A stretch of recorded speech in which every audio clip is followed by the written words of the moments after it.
Over 100 years ago, a lone exile toiled in a dark basement over reams of paper and models of various sizes and levels of intricacy, trying to see which parts would move and which would anchor and which would animate, and trying to contribute to a whole which may just have been the salvation of everything she had worked for before leaving forever. Now, her work is in the hands of Cobb, Tissa, and Penelope, who are unsure what to do with it aside from calling the cops. Welcome to Sword of Symphonies.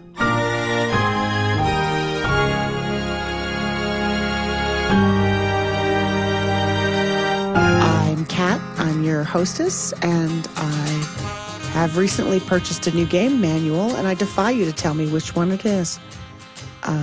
With me are Crane Clan diplomat Kathleen. Hi there. Crab Clan warrior Nick. No. And Cat Clan YouTube idiot Kirsten. Yay! Monkey Clan, get it right. Literally, all I can think about is L5R, you guys. The new manual's so gorgeous. It is a good game. People check it out. It's so good. It's a pretty manual. Okay, so when last we left you guys, you were having a big old dinner, and we met with Cobb's old acquaintance Marcus, who asked what you wanted in exchange for the book of schematics that you retrieved from the hold of the Beryl Green. He then asked, before leaving, whether or not Cobb currently had a boat. The answer is no.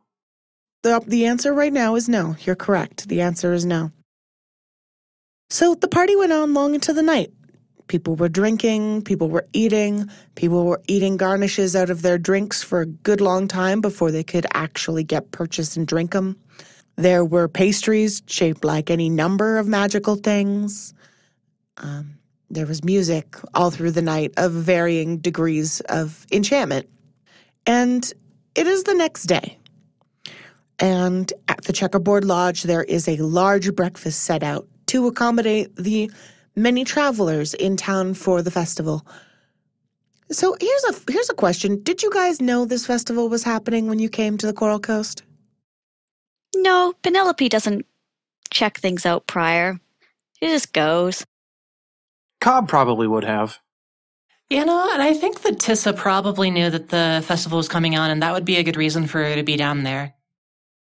Okay, so two of you came with the express purpose of partying hard, and one of you was pleasantly surprised by the spread. And the table is just covered in all kinds of desserts. Sweet desserts, savory desserts, heavy desserts, light desserts, many different kinds of drinks. Some more appropriate for the morning hours than others. Those are the best kind. So you guys are sitting at the table in the Checkerboard Lodge, and have you guys decided what to do yet? Well, Cobb does want a ship. And, he's really, unconcerned about whatever sort of weird tin soldiers people want to build.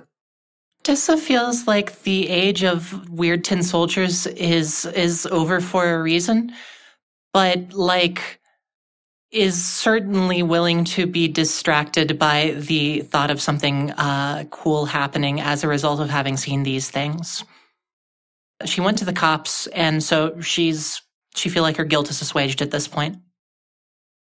And I think I trust Marcus. I think the book should be in good hands. You just met Marcus. Yeah, but he seems like he knows what he's doing. If it's just him, I don't think there can be a big army of them built, so I think it'll be okay. All right. So you guys are making conversation over dinner. It's breakfast. You guys are making conversation over breakfast. And because this is the table in the kind of public mess hall of this area, who should sit down at your table but the aforementioned Commander Marcus. And he sits next to Cobb because there is an empty spot there. He does keep his distance. Cobb, you know that he has just a real big personal bubble. Doesn't like to be real close to people. And he reaches out and takes just a couple things at a time. Just a little cup of something strong. Do you mind if I join you? Of course. It looks like you already have, but sure. Yes, forgive me for forgetting my manners. Oh, manners. What are those? Penelope is stuffing all sorts of food in her face. What you should do is have some of that tea. I think they don't call it tea, but I don't know what to call it. Thank you for the recommendation. It's called swaddle. It's made of honey and I believe vinegar. It's not bad. Yeah. All right. I will take it under advisement, thank you. So, have you had a moment to consider what I asked you last night? Well, I've come to the conclusion that my stance on whatever 10 men come out of this thing, look, what you do is up to you and your soldier rights. I don't know what you would call somebody who'd make something like that, but regardless, An engineer. Sure. I would like a new ship. They don't get much newer. If you'll indulge me a moment, once we've finished eating here, I can show it to you. Wonderful. I look forward to it. After breakfast, he gets up and kind of motions for you guys to follow him. And you guys go on a pleasant walk. It's early in the morning. A lot of people are not awake yet. The vibe is very just like Sunday breakfast. Everybody is sleeping. And slowly, but can I get someone to roll me sensitivity humanity? Sure. 1 edge success. Okay. Let's see here. I guess Cobb will roll sensitivity humanity. 2 successes and 1 edge success. Penelope's got nothing. Penelope's got nothing. Do. Okay. So the difficulty here turns out to have been 1. Hooray. Cobb, you can tell, and let me see if I can think of a good. I expect that if there's anything that's trying to be concealed, it will be pretty obvious that Tissa noticed the thing. Yeah. I don't know if that's a good edge success. You know what? Actually, I like that a lot. Yes, you will notice it, but you will be unable to hide that you've noticed. Yes. Okay. So as you guys approach the dock, Marcus is starting to get anxious, and he hides it well. He hides it well, but not quite well enough. There's a slight flexing of his hands and a slight craning of his neck as he's trying to look over something to see just a little bit further. Now he's starting to get real worked up about something. Hey, are you okay? That is a good question. One which I am, right now, ill-prepared to answer. Let's go to the dock, shall we? Good enough, I guess. And once you guys arrive at the docks, you find, there's a lot of boats there. The place is full of boats. Tall ships with proud fluttering sails and banners, little fishing boats, some real cute houseboats that look extremely cozy and comfortable. And the place where you guys are standing is empty. And Marcus takes a moment, kind of takes a deep breath, tilts his head slightly, and he says, "I could be better, Tissa. I could be better." Where's the boat? Is it on its way? I expected it to be here, Oh, no. and it is not. I see. Hmm. So it's running late. And he just kind of makes that noise at himself a good dozen times or so. I wouldn't say it was late, as I was on board it when it arrived here. It has since then gone. Oh, and here I was really hoping for a boat. Did they leave you behind?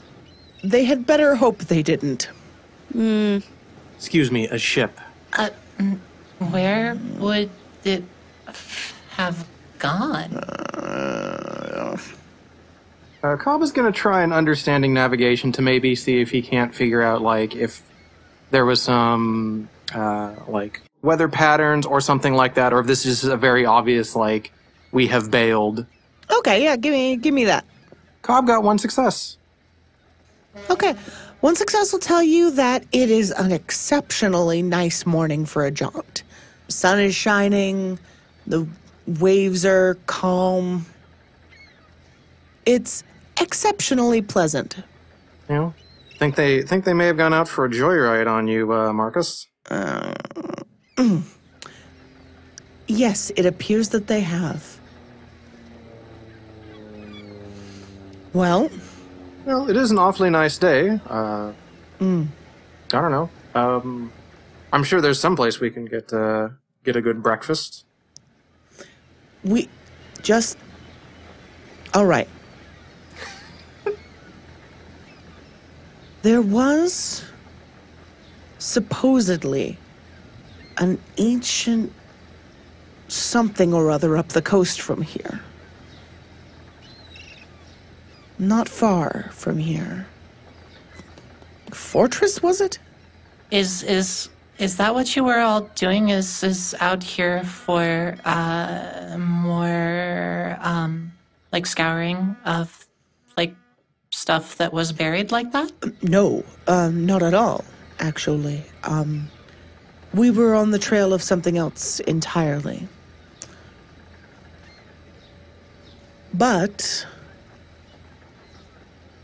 if there is an ancient fortress in the area,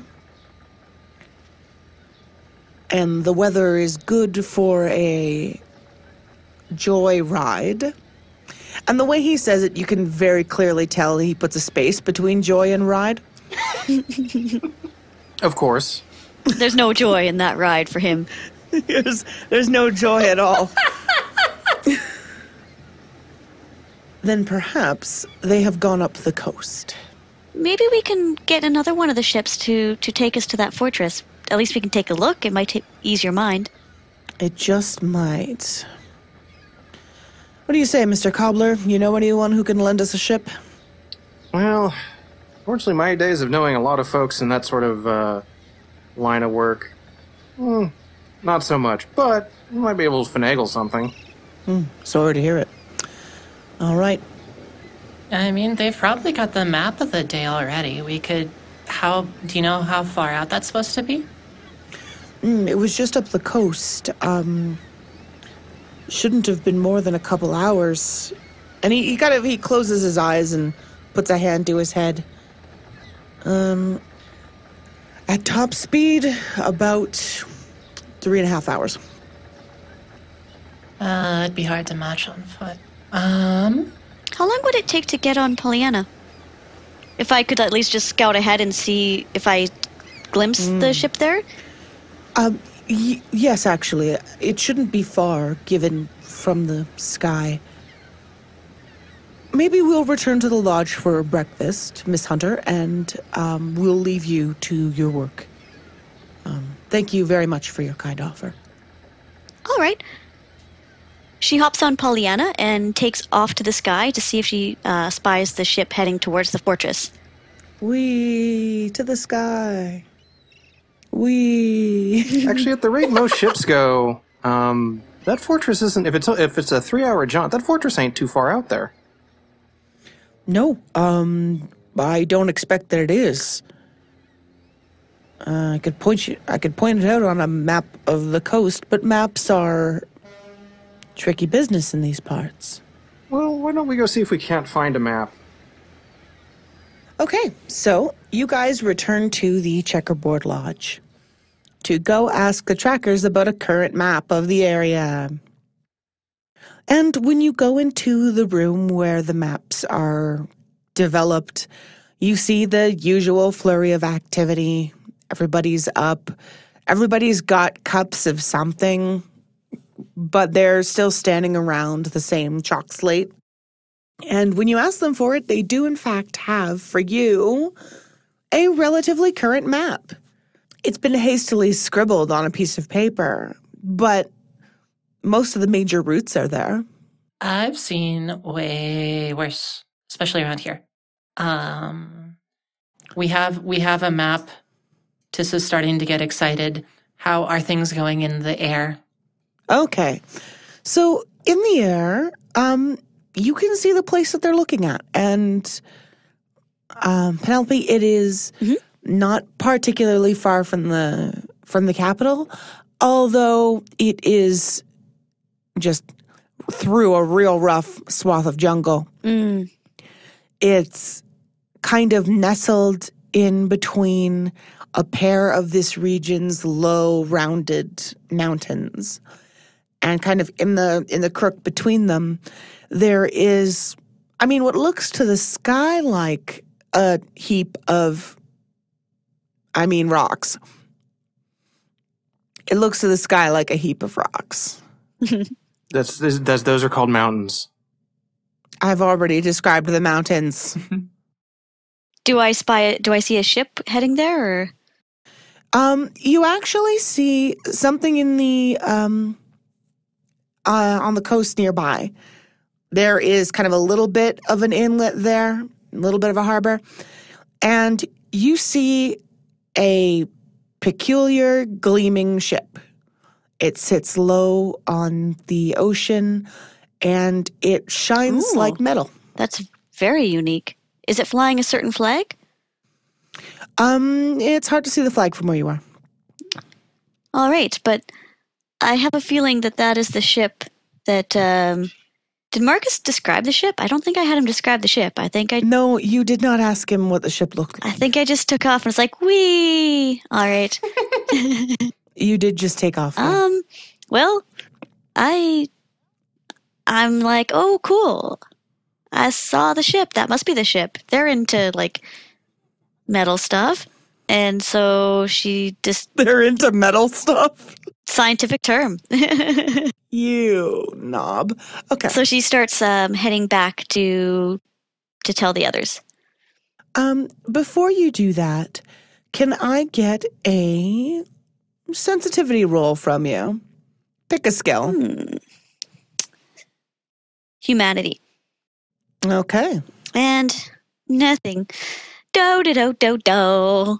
I saw the metal ship. Do-do-do-do-do. Okay. Do-de-do-do-do. Us, everyone. Okay, so you guys have your map. Penelope, you land outside the Checkerboard Lodge to find that the rest of the crew has obtained a map and, probably some more pastries. Definitely some more pastries. If there's any thick-skinned, sort of things that could be grabbed, that look like they will keep for a little bit. Tissa has pocketed them. Is something more steam bunny? I'm thinking like something like an avocado or like a mango with a nice thick skin. Oh. You guys don't even know how I got a pastry in my hand so fast. I'm just starving. I saw the metal ship. It's on its way to the fortress. We've got a map. Oh. It might be good for a couple more hours still. All right, I guess we could find our way there. I was going to eat that, though. Well, if the ship can get there, it should be good at least for a little while, unless the... If you'll excuse me a moment. Coral makes changes the coastline extensively, which it might. Okay, so my next question for you is, does somebody want to roll me some kind of navigation roll while studying this here mapsy?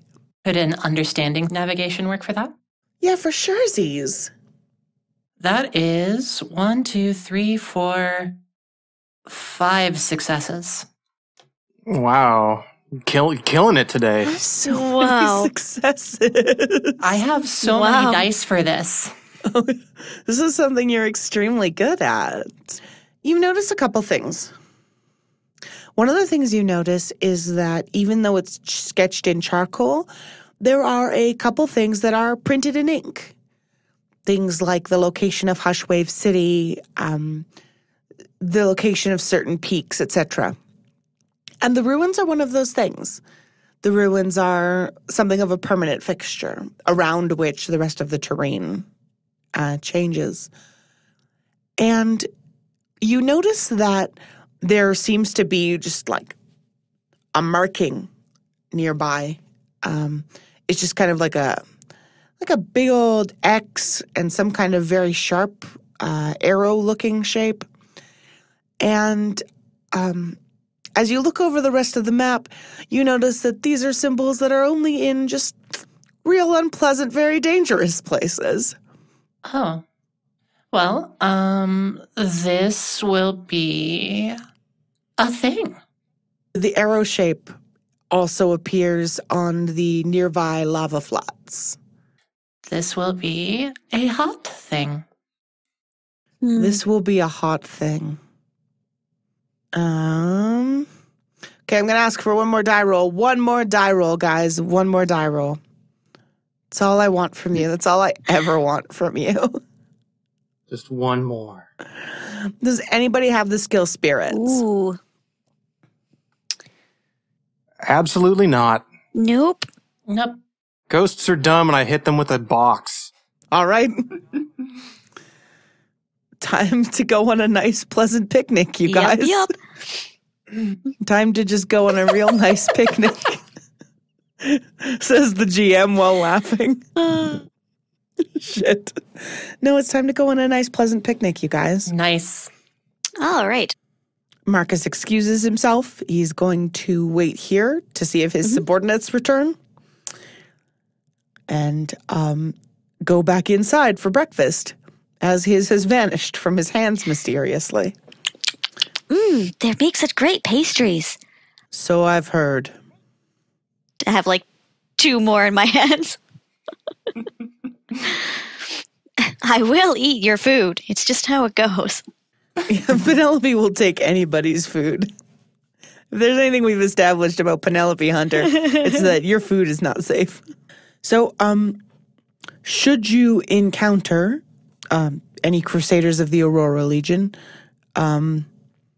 do inform them of my surprise and displeasure at having found them absent. Penelope writes down surprise, displeasure. Okay, Thank you, Miss Hunter. you're welcome. Thank you. Safe travels. Yeah, anything else to grab before we... Is this the thing to do? It seems like the thing to do. It's time for those survival rolls because we're about to go out into the wild. Alrighty. Heck yeah. Roll your dice. Oh no, that was a bad roll. Only got 1 success. 2 successes. Okay. Do. Instead of do, numbers. Getting the numbers. Oh, 2 successes. So I'm looking at the total on my hand right now. And it's 5. We were better at going to the shimp drunk than we are going to a place that we're trying to go to on purpose. This is absolutely true. All right. So our brave, sober heroes have a pool of 5 and are heading out into the jungle. Stone cold sober. I'm going to make sure to take lots of water and that delightful energy drink with us. And Pollyanna has Ding. Penelope has rope. Pollyanna probably has it because she has a little saddlebag, but yes. Which I have been Penelope has informed is actually called switchel. Ah, And it's a real thing and you can make it yourself. it is. Okay. Thank you. So go make yourself some homemade energy drink, kids. It's cheap and you'll love it. You probably won't love it, but it is cheap. It sounds extremely yucky, my dude. It sounds like it's very yucky. I actually haven't had it myself, but I will disagree with you on principle. Let us know on Twitter at Peach Garden Games what you think of Switchel. No. False. Unless you agree that, ick. So Cobb is just chugging ye old Monster Energy drink. Yeah, basically. Okay, all right. Abomination Energy drink. Ye old Beast Energy drink. Yon Scarlet Bull. Scarlet Oroch. Oh. It giveth thee the power of flight. I hate it. Look, you brought this on yourself. No, you. A strong counter-argument. Yeah, that's right. I'm profoundly witty. I'm actually just vamping while I look up stuff. Like how to make Switchel? Okay, so it is early in the day, and the jungle is beautiful. It's bright. It's not too hot yet, and you've all been here long enough to understand that it will get too hot at some point. But right now, all the foliage around you is in every possible shade of green and adorned with enormous flowers larger than you can find anywhere else.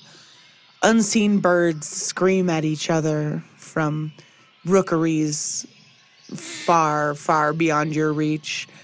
And screams resound back from the undergrowth. Just a cheerful chorus of nothingness and nonsense. Fleet little shapes jump from tree to tree above you. Pollyanna occasionally stops to just pick up a leaf in her mouth. Just a big old waxy shiny leaf. Pollyanna, what are you doing? You can't. What? Are those tasty? I've never seen you pick those ones up before. I don't know if I'll ever understand what you like to taste. No, I guess not, huh? Nope. I guess not. And she does kind of once she realizes that you're upset that she's chosen to eat this leaf, she locks eyes with you and continues to eat the leaf. Pollyanna? And she stops. She plants all four hoofs on the ground Pollyanna, and she stares at you, leaf in mouth. That leaf, that might not be healthy for you. Yeah. I don't know much about the plants in this area. Pollyanna? 3 successes on understanding medicine. Is it okay? Yeah, it should be okay, yeah. No, it's fine. It would be okay for a person to eat. Pollyanna? And she stares at you. And by now she has consumed the whole leaf. Well, I guess it's too late for that. And she starts slowly reaching her neck down. No. Toward the plant. Pollyanna, no. Pollyanna, stop. And she opens her mouth. Stop. No. And she seems like she stops a second. She lifts her head and she looks at you. Oh, good. There we go. There we go. That's a good Pollyanna. Are you returning to your walk? Yes. Okay, when you turn around, she definitely just grabs more leaves. Hi. I saw that. No, you didn't. She never listens. She doesn't give a shit. She doesn't listen because she doesn't give a shit. She doesn't respect your authority. I seem to think I'm the one in charge, but I'm not. Yeah, she gives you a look that says, "You are not my real dad, Penelope, and you can't tell me what to do." Well, I guess, Tissa, if you say it should be okay, then it should be okay. Thank you. Yeah, it should be good. What time is it? It is, I guess, now you guys have been walking for a bit. It's hovering around Okay. 9:30. I guess I am just not sure what time it is because Tissa is preoccupied about when noon is going to be. Noon is going to be, mathematically speaking, in 2.5 Well, and hours. I mean, like, I know, but I, the human being sitting at this microphone to break the fourth wall, do not know how much time is passing. Oh, no. Oh, no. Okay. Yes. Mathematically speaking, 2.5 hours. Mathematically speaking, 2.5 hours. No, you guys have been walking for about, I said it was around 8 when you set out, so like an hour. Okay. Spent about half an hour getting ready, shopping and shop. I mean, shopping and stuff. I'm supposed to not say all the many swears I love to say. We'll get that PG rating one day. Someday I will be able to go an entire episode without saying any of the bad words. Fuck. Okay. All right. I'm focused. I swear to God, I'm focused, you guys. Shit. We're never getting to the fireworks factory, are we? You guys are never getting to the fireworks factory. Here's what I'm actually gonna do. I'm gonna flip down here. So I would like to hear some sensitivity rolls from you guys. As usual, when you guys are out in the middle of nowhere, you guys can choose which skill you're rolling. I'm going to do sensitivity survival. I have a few that I could choose, but they're all 1. So I'm just going to do, you know what? I will do sensitivity. I will do sensitivity navigation to sort of check and see where we are. So I got 3 successes. Okay. Wow, killing it. Very good. Finally got, yeah. You rolled good dice one time. I got big nothing successes, so Cobb is not paying attention. I also did sensitivity navigation, and I got 2 successes. Okay. So, Cobb, what are you looking at / thinking about? Cobb is also probably trying to chew on the leaves just to see if there's anything in them. You know, maybe they've got, you know, natural stimulants or something in them. Or maybe they just taste kind of like wax and chlorophyll. I think Pollyanna mostly did it just because she could. I mean, they do have a definite chlorophyll taste to them. Yeah. But also just like a weird sweetness. It's something that, while taking up all of his spare time and apparently his awareness, is not really bearing any sort of real fruit. Okay. So, for 2 successes, Tissa, you notice that there is something ahead of you on the path. There's something moving through the undergrowth. The leaves are rustling, and the way they're rustling is not merely like a monkey or a parrot or something. It's something fairly large. A very large parrot. Just a real huge parrot. It's like a parrot and an emu. That would be the cutest thing, though. Just like if an emu was also a parrot and had a cute little parrot beak. I mean, it would be an evolutionary dead end when you consider the differences between the diet of an emu and a parrot. But wouldn't it be cute? I mean, as someone who's watched tons of parrot videos on YouTube, that thing would scream real loud. Yeah, it would have the power of shrieking. Well, now I'm just trying to think about stuff that has lived in New Zealand, because I wonder if there isn't something like that at one point lived in New Zealand, because there are just all of the best birds there, historically. Yeah. So, right. Oh, I forgot. Mm-hmm. Penelope rolled good. Mm-hmm. Penelope rolled 3 of them, huh? Yeah. So Penelope sees the swaying of the foliage in front of you and also sees plumage, long feathers of bright sunset hues swaying in the undergrowth and moving through Stop, guys. Is it I saw some, is it another shore cat? It looks like something with feathers. I'm not familiar with the animals here, but I assume we shouldn't get too close. It looks larger than I'd like to encounter. What emerges onto the trail is a peculiar little creature. It is about the size of like a real fat house cat. Just like a real big house cat. And its body is serpentine, but not particularly long. Like a cartoon inchworm. And there are long, long feathers trailing from its back. They have long stems and big plumes. And there's just an ocean of these long, delicate, sunset-hued plumes. And it doesn't inch along the ground like a cartoon inchworm. It seems to move independent of the ground, maybe about a foot up. Well, fuck, thanks, Kathleen, the human being. It's a cockatrice.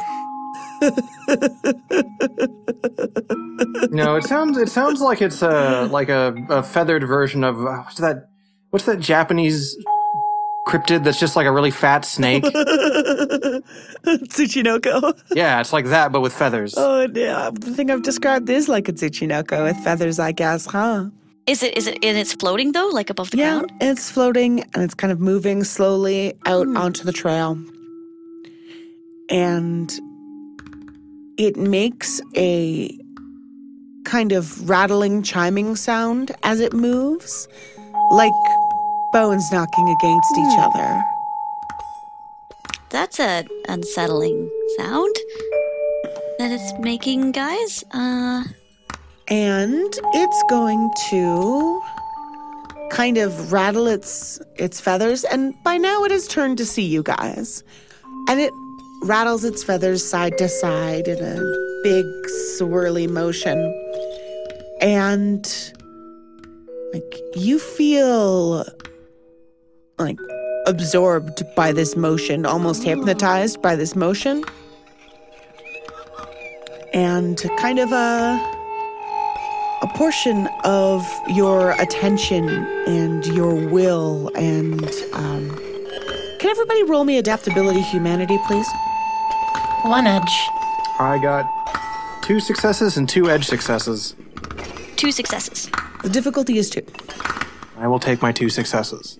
Okay.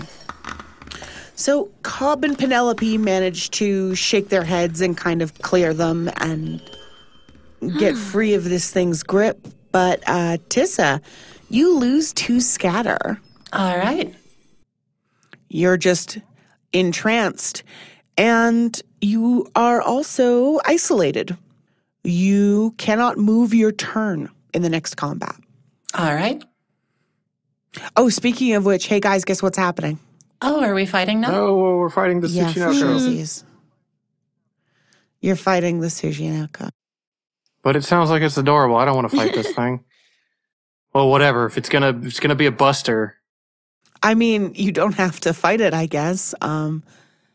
It did do bad magic to your good friend Tissa, but if you would decide to be friends with it, I as the GM have no choice but to allow that. I have some pastries stuffed in my pocket, and I'm going to try to I guess it'd be an understanding roll.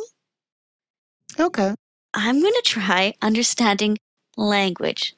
Penelope thinks she can kind of talk to animals. Kind of. Okay. All right, dude. Go for it. Here. This is delicious and tasty, not us. It's so good.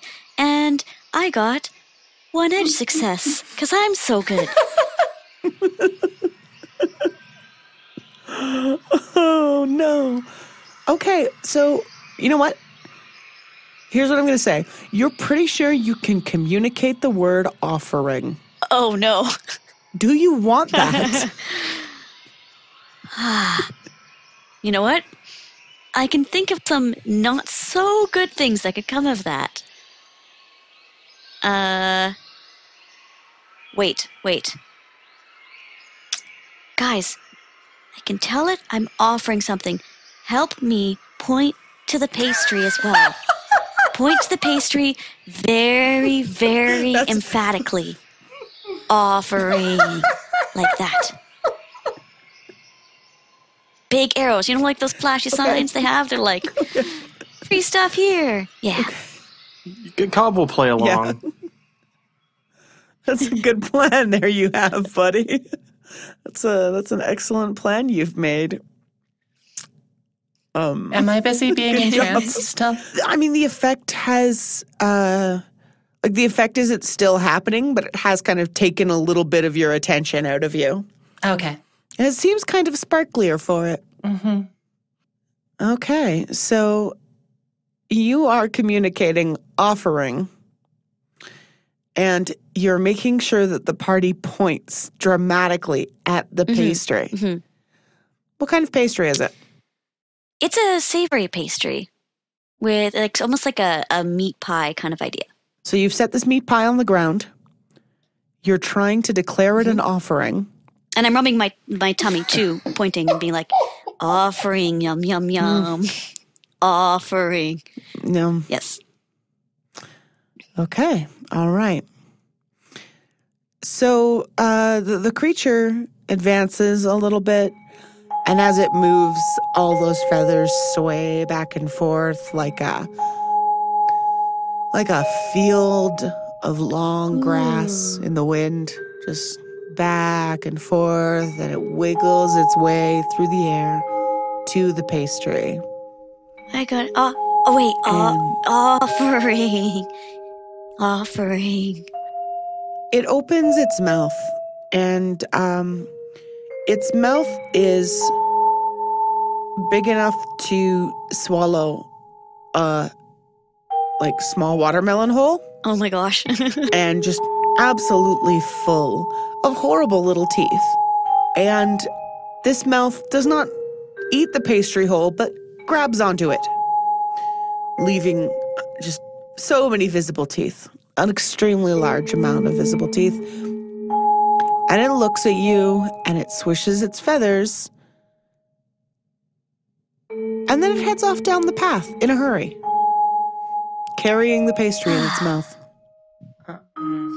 Yeah, Cobb kind of breathes out there and puts his sword back entirely in the scabbard. You did it? We think. Maybe. That could have gone worse, I guess. How many more of those do you have?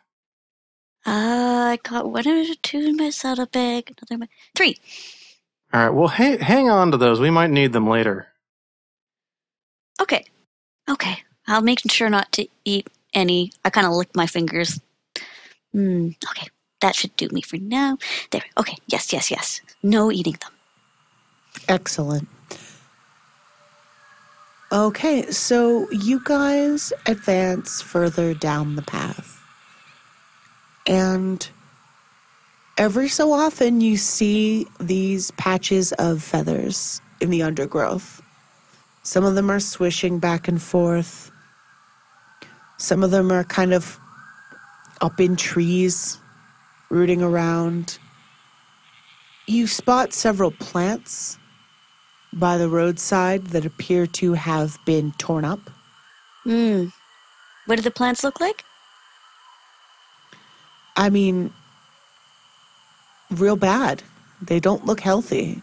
Oh, okay. But I mean, like, is there some that are similar to it? I was thinking of like picking some in case that's like something they eat, so that I could like have more stuff to offer. It just seems to be all kinds of plants. It just seems to be just a ton of different plants.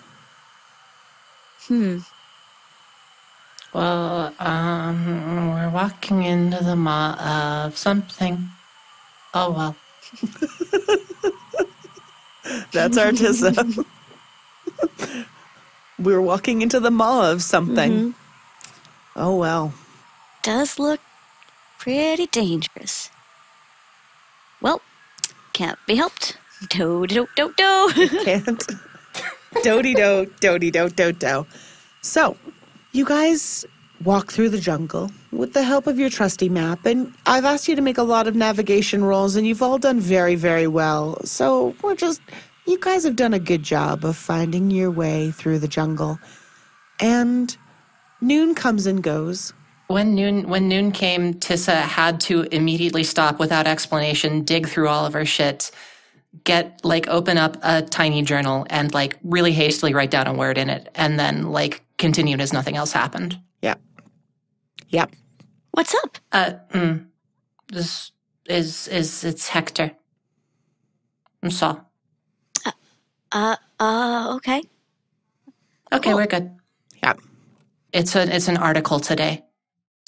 Ah, okay. Penelope doesn't know what an article is, but she's like, sure. It's okay. like the word the or ah. Okay. So, noontime comes and goes, and the heat is extremely upsetting.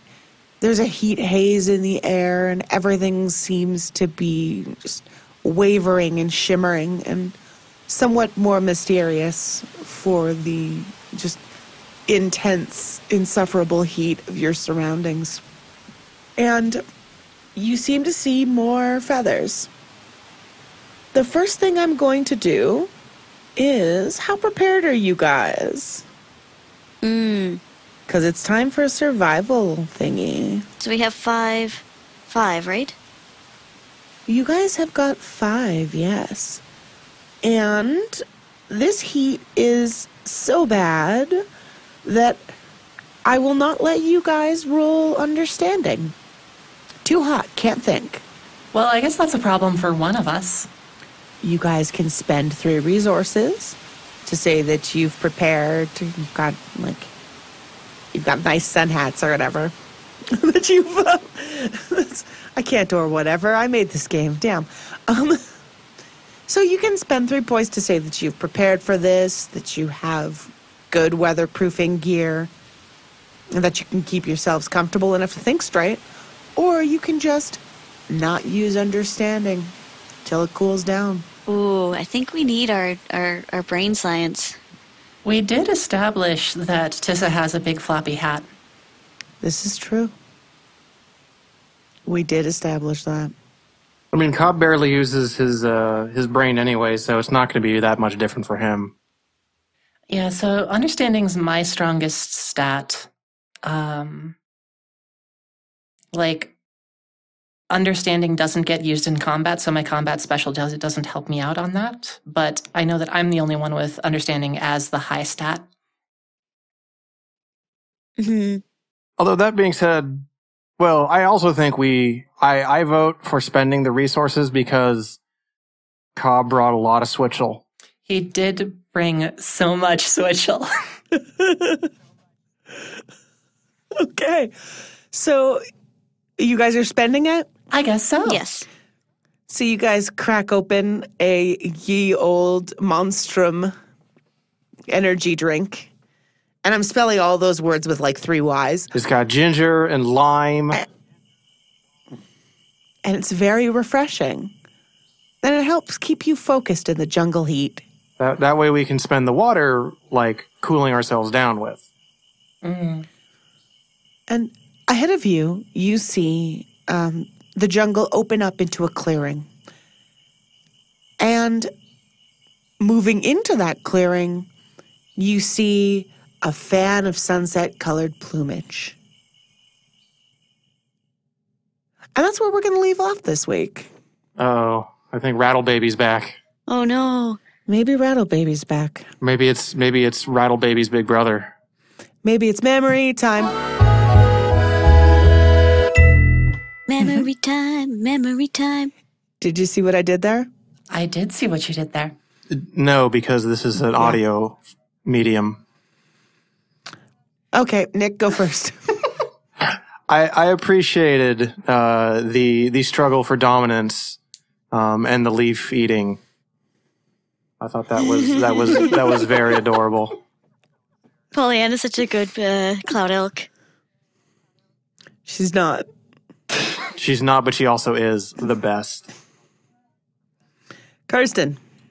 I actually I liked the creature with the way it like hypnotizes with the feathers. That was real cool. And I could just feel like, the swaying and yeah, got real into it. It's good. Marcus is already tired of us, and I am so entertained.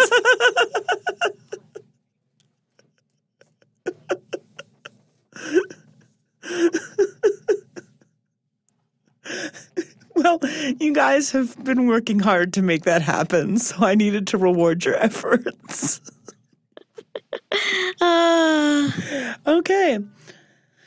My favorite memory was playing games with you guys, my friends, Aw. and with you, my listener friend from the internet. Thank you for joining us this week. The hesitation there was completely natural. Come back next week. I'm sure things will be fine. Oh, we're totally cool. Yeah. It'll be fine.